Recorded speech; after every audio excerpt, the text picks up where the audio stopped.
Hello fans and friends across the universe. Welcome to my YouTube channel From Me to You. My name's Keir Smith. A few weeks ago I made a video which I called My Beatles Scrapbook, and I showed various news reports, promotional posters and clippings from the late 60s and early 70s, and I kept some things back with the intention of using them for future videos. So I've got a few things which I'll share with you here today. And these articles relate to Paul McCartney's debut album, McCartney, which was released on April 17th, 1970. And more specifically, a track-by-track review of the album by Penny Valentine, which was published on April 18th, 1970 in Disc&Music Echo magazine. And a week later, Paul and Linda McCartney replied to Penny Valentine by sending a telegram, which was published in the same music magazine on April 25th, 1970. And on that same date, in that same magazine, there's also an article from the Beatles publicist, Derek Taylor, who leaps to the defence of Paul, which I thought was very sweet. So let's have a look at this stuff, starting with that unflattering review by Penny Valentine of the McCartney album. And it's worth bearing in mind that this review was published a day after the release of the album, and so it's pretty much an instant reaction.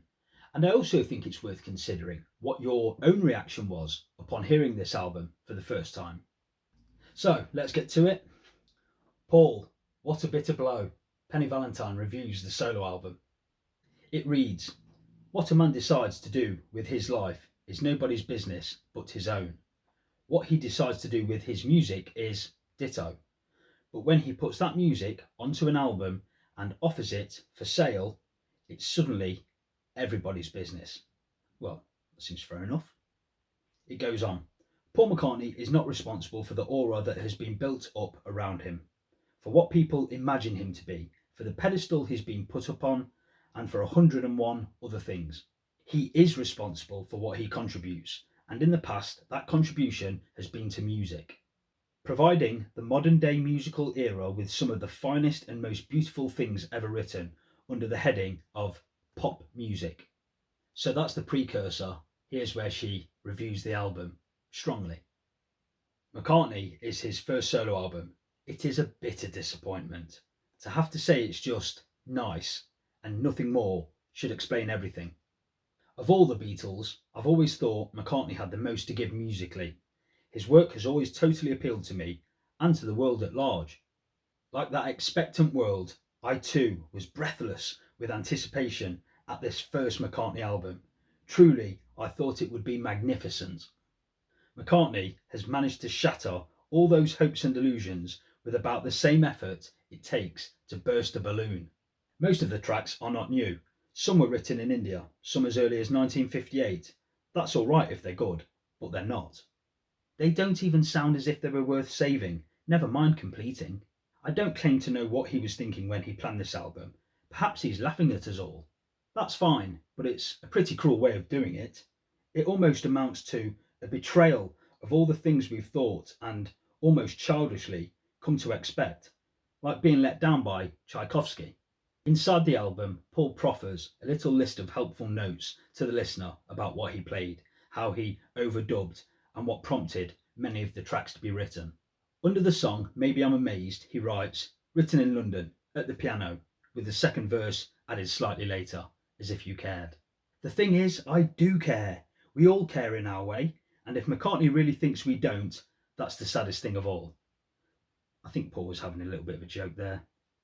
And then we come to her track-by-track review of the album, starting with, of course, the lovely Linda. Penny says, "Written obviously about his wife Linda, this is a very short, casual track. McCartney points out that this is a trailer to a full song to be recorded in the future. He recorded it to test out a new machine in his home studio. He plays guitar, acoustic, bass, vocals, and slaps a book. Onto That Would Be Something. Simple bluesy number with a very empty backing and tight top hat cymbal. Simple lyrics and a fade out end. Written in Scotland in '69. Valentine Day. Another track McCartney says was designed simply to test his machine. Oh my. An instrumental made up as he went along, very short. Every Night. Written on holiday in Greece last year. It features a notable amount of almost Greek sounding guitar work, pretty melody line. Hot as Sun, an old number, 10 years old in fact, almost an instrumental. Some nice South American feel on the guitar. Short vocal passage at the end fades out in about 2 seconds. Whole thing sounds unfinished. Glasses, almost hidden into the end of the preceding track. This is a swift passage of sound made apparently by overdubbing the sound of wine glasses. In fact, it's a rather ethereal suspended sound, another short piece of vocal before fading out.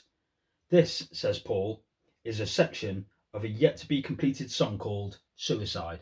The next song, Junk. Mournful little bit of reminiscence that Paul's voice is usually good at conjuring up. Pretty melody of warm gentleness, one of the nicer tracks. Man We Was Lonely, rather jolly sing-along that doesn't really get anywhere. Written, says Paul, in bed at home. Sounds like it. So that's what Penny thought of side one of the album, and I'm reading all of this word for word from her review.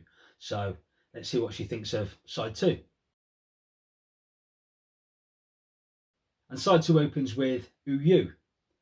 Bluesy number, destined to send you to sleep. That's that. Moving on, Mama Miss America. Another ad-lib instrumental track that sounds like musicians warming up before recording. Paul plays piano, drums, acoustic and electric guitars. Teddy Boy. Rather weak vocal, but a nice chorus with Linda helping out with harmonies. This was written all over the place between India, Scotland and London. Sing Along Junk. This is a shorter version of Junk on the other side, and so far the best track. A pretty, rather drifting piece of atmosphere, stuff like a continental film score. Maybe I'm Amazed. Definitely the best track on the entire album. The first that sounds wholly McCartney. The first to make me sit up and smile. Very personalised lyrics about Linda and himself, sung with a lot of enthusiasm for the first time on the album, I felt. A good solid, energetic track with lovely guitar. I was sorry when it ended. And finally, Creena Craw. I like the motives behind writing this. Paul explains he and Linda were watching a film about the jungle in Brazil and how the natives were being ruined by the white man. On this track, he tries to give the atmosphere of a native hunt. In its own context, it's clever and rather effective. Not a brilliant listening track, but good for your imagination. So there you have it. That was Penny Valentine's review of Paul's debut album, McCartney. And let's just say it wasn't kind. And I'll hold the review up there for you to have a good look at. You can zoom in maybe and read the text. So, as I said, Paul and Linda then replied a week later via a telegram, which I'll read to you now. It reads, Dear Penny, hold your hand out, you silly girl. I'm not being cruel or laughing at you. I'm merely enjoying myself. You are wrong about the McCartney album. It is an attempt at something slightly different. It is simple, it is good, and even at this moment, it is growing on you. Love, Paul and Linda McCartney. Hold your hand out, you silly girl is, of course, a lyric taken from Martha My Dear from the Beatles' White Album. I like this response. Paul's being quite cocky and very sure of himself. And I noticed that the word album is spelt incorrectly here. It's got an N on the end of it. Now, I must say, when I first bought the McCartney album, I think I was 16 or 17 at the time, so around 25 years ago. And I can remember hearing it for the first time and thinking, well, that was a whole load of nothing. And of course, I love it dearly now, but it does take 6, 7, 8 listens for the charms that are on that album to be unearthed.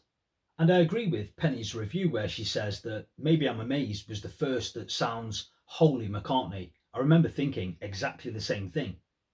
I do, however, disagree strongly with her review of Ooh You. Bluesy number, destined to send you to sleep. After Maybe I'm Amazed, that's probably my favourite track on the album, and I always like that right from the first listen. And like Paul and Linda say in that telegram, it is an attempt at something slightly different. It is simple, it is good. Agreed. So now we go on to Derek Taylor's article, The Beatles Press Officer. McCartney Aftermath. This is why the Beatles left Paul. It says, what a bitter blow, ran Penny Valentine's review of McCartney. And who is Penny Valentine, whom we love more than most inside her craft and outside of it, to say the blow was bitter? Who is she to expect more and lay the blame for less on anyone but herself? Later on, he says, would critics of art shut their critical mouths and open their boundless ears and look into themselves? And would the knot of frustrated little people who hound Mr. and Mrs. Paul McCartney and their tiny daughters please address themselves to the real issues of life? He then later says about the McCartney album, Paul sent me an album too. I don't enjoy it as much as Sgt. Pepper, but that's my hang up, and neither yet as much as Revolver. But McCartney is a very, very personal art form, and it makes me sick this morning, lovely morning though it is, to have to cry out in pain on behalf of this brilliant man who is trying to discover who he is in music. And he says, so brothers and sisters, this is the truth about Paul McCartney.